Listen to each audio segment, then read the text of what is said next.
আর সকালে কার মুখ দেখেছে ঘুম থেকে উঠলাম। সকালবেলা কি উল্টো পাল্টা বলছো?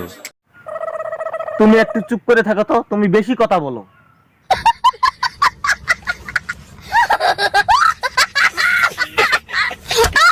কত পাতেলা।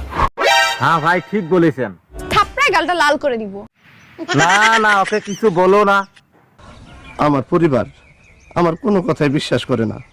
সত্য বললো বিশ্বাস করে না, মিথ্যা বললো বিশ্বাস করে না। না, এটা তো মোটেও ঠিক না। বলবাটাকে বলেন।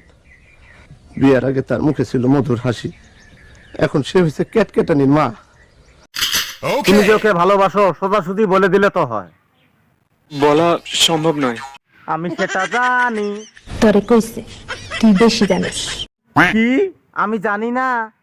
চলো আজকে আমরা পার্কে ঘুরতে যাবো, কেমন? একদম খারাপ আইডিয়া দেখ নাই।